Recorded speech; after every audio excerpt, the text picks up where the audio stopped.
Good things come in threes. Three Stooges, Three Musketeers, and, of course, 3-day weekends. I love the 3-day weekends, Greg, but even better than that, 3 goals. Hey, we're turning hat tricks this week on Extra Time. Next.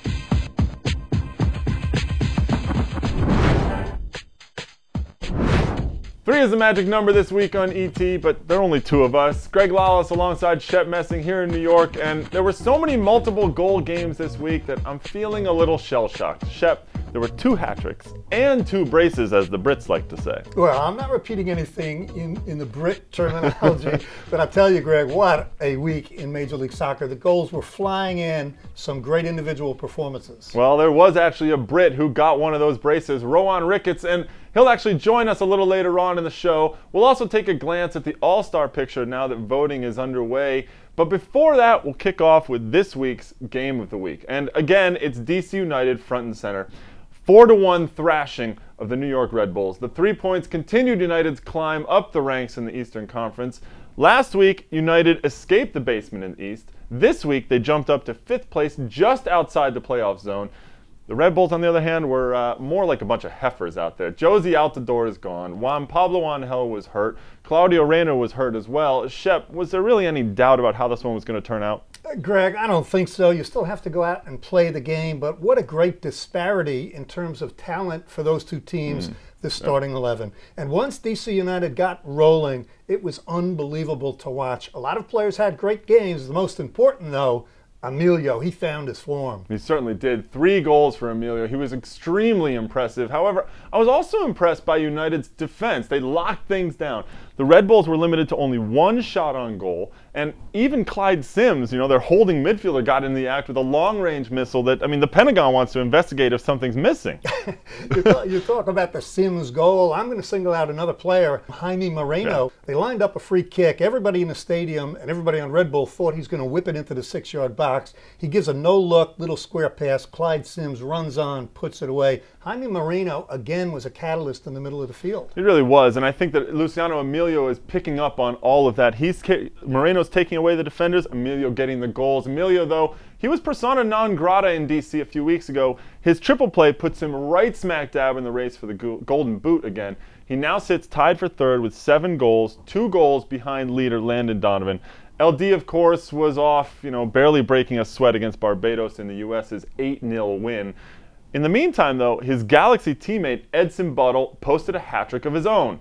That first volley on his first goal was really something awesome. Greg, I love EDSON BUDDLE, and really he's had an erratic career, but nobody's ever doubted that body of talent that he has. The volley was a great goal. I like the 2 headers even better because it showed a real hunger. I mean, he was hungrier for the ball than the defender going up with him. That's true, and LA is paying dividends on that. Of course, San Jose was pretty terrible on the night, but 3 goals is 3 goals, and LA will take it. I can't help to wonder, though, about the Rude effect for Edson. I mean, is it surprising that LA's forwards are lighting it up under a legendary striker like Ruud Gullit? I mean, to me, not much of a surprise.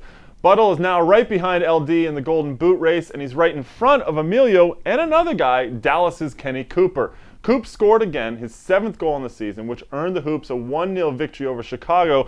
Dallas, a little bit of an upheaval right now, but they got the win and they're doing okay. Kenny Cooper's been great, not only for FC Dallas, but he's got one eye on that U.S. national team spot up front. Forget their pasting of Barbados 8-0. They still need help.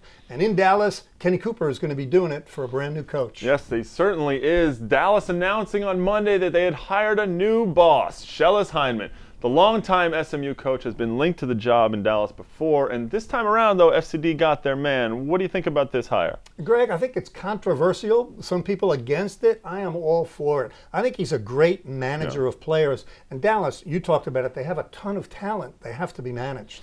Well, Hyndman's got a big job ahead of him in the Big D. There are rumors of a nightmare in the locker room, lots of rifts. There's also, he has to overcome the club's legacy of underachieving. However, when you actually stop and look at the situation right now, the Hoops are in 3rd place in the West. They're obviously bursting with talent with Cooper and Tohan McCarty. This is a team that could change very quickly if they get the mix right. Well, I think you're right. And people are mistaken about SCHELLAS HYNDMAN if they think he's Dallas-centric or American-centric. He spent time in Sao Paulo, both as a coach, got his license there, speaks the language. I think he's the right guy. Well, however, though, you look at it, it's one of the more intriguing hirings in MLS, particularly because Hyndman has no pro coaching experience. And there's some strong personalities in this locker room that he's going to have to deal with. MLS is not the same league it was when former college coaches like Bruce Arena had great success. There's already a lot of pressure on Hyndman to prove that a college coach can hold his own in MLS. If Cooper keeps scoring, though, he should have no problem. Last season, Toronto was the butt of pretty much everyone's joke in MLS. Great fans, awful team. It didn't look like it was going to change very much in the offseason. However, Mo Johnston and the guys upstairs made some changes a couple of weeks into the season. They brought in some big players, one of them being Rohan Ricketts. And Rohan Ricketts got his first 2 goals for MLS this past weekend, and he joins us now on ET. Rohan, welcome to the show. Well, thank you for having me, man. It's a privilege. Well, you got your first 2 goals. You actually doubled your total output in your pro career, I believe. How did that feel to get off the open up your account here? It's marvelous. Actually, I scored 3 goals, not 2 before. 3, okay. But still, it's not enough. So right now, I'm just trying to make it happen. And on Saturday, fortunately for me, I got 2 goals, 2 good finishes, and it just gives me even more confidence to go and reach my target that I set myself this season. Well, what about the level in MLS? A lot of people who come over and from Europe, they either come over and they say, geez, we didn't think the level was this good. There are some other guys who come in and say, it's not quite what it should be. And we know the Europeans often say MLS isn't where it should be. What do you think of the level when you came over? Well, I was impressed. I never knew it was going to be as hard as it is. I was impressed, but a lot of people don't give it credit because, one, football was, you could say, found in England.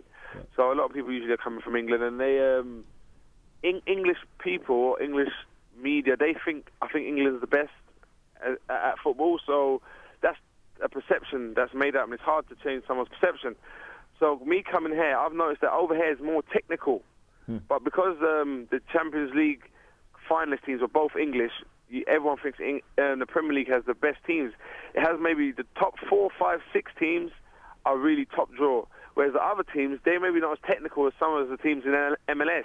Oh. But it's a different philosophy to the way they play. Because I played against DC United at DC, and the way they pass the ball around is great. It's you could say it's an advert for children wanting to play football.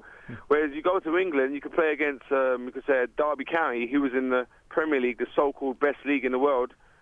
They're nowhere near as good as DC. They're not as technically as good. They're not as acute with their passing. So you can't really say which one's better. There's different teams play different ways, and you've got to respect both leagues. But MLS does deserve more respect than it gets. Rohan, thank you very much for joining us on ET, and good luck the rest of the way. No problem, man. Nice talking to you guys, man. I'm coming to the Big Apple soon to get it popping, all right? Great. Thanks, great. We'll see you when you get down here. Rohan Ricketts from Toronto FC here on ET. You can catch that entire interview on MLSnet.com. Toronto starting to get a little bit of a groove going. They might make the playoffs this year, just the 2nd year in the league. The MLS All-Star Game is set to take place in Toronto this year on July 24th. Their MLS All-Stars will be taking on West Ham of the English Premier League. Voting is open on MLSnet.com for the fans, and media voting has started as well, which got us thinking about who we'd like to see. So over the next 4 weeks, ET will be taking a look at the various positions on the field. We'll start off with goalkeepers. Now, TFC's fans have a history of mobilizing their base in a way that presidential candidates only dream of. Case in point, Greg Sutton, TFC's goalkeeper, right now leading the ranks for the All-Star. Well, I love the Toronto fans, but all you other fans in Major League Soccer, you better get out and vote. Well, luckily the fan vote's only 25% because really the 2 goalkeepers that stick out right away, Jon Busch from Chicago and Matt Reis from New England. And Greg, for me, I've always liked Jon Busch. I think he's a great athlete. I think he's very technically gifted as a goalkeeper. 2 factors this year. He's finally 100% healthy. Yeah. And as the years have gone on, Greg, he's learned how to adjust his game. He's not 6'2", 6'3". He now can read the game, know when to stay on his line, when to come off. He's been outstanding. Well, speaking of outstanding and reading the game, for me it's Matt Reis. I don't think there's a goalkeeper in the league that reads it as well. Not only is he an all-star in my mind, he's also the front runner for Player of the Year. The New England goalkeeper has been incredible, making saves over the last couple of weeks to keep New England into games that they were really outplayed in. I mean, so, you know, where New England would be right now without him, I really don't know. Yeah, I totally agree with you.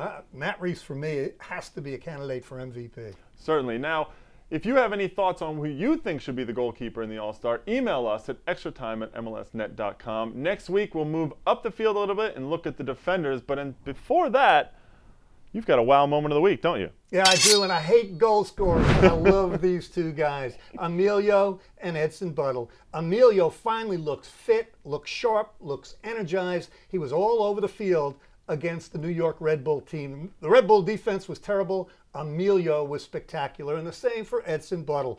Great goal on the full volley with the right foot, then two bang-bang goals out of the air, hungry for the ball. Great performances by those two strikers. Well, some big names stepping up and some role players also stepping up in EDSON BUDDLE. Goals all over. 3 was certainly the magic number this week in MLS. We'll see what happens next week. So join us here on ET and we'll kick it around.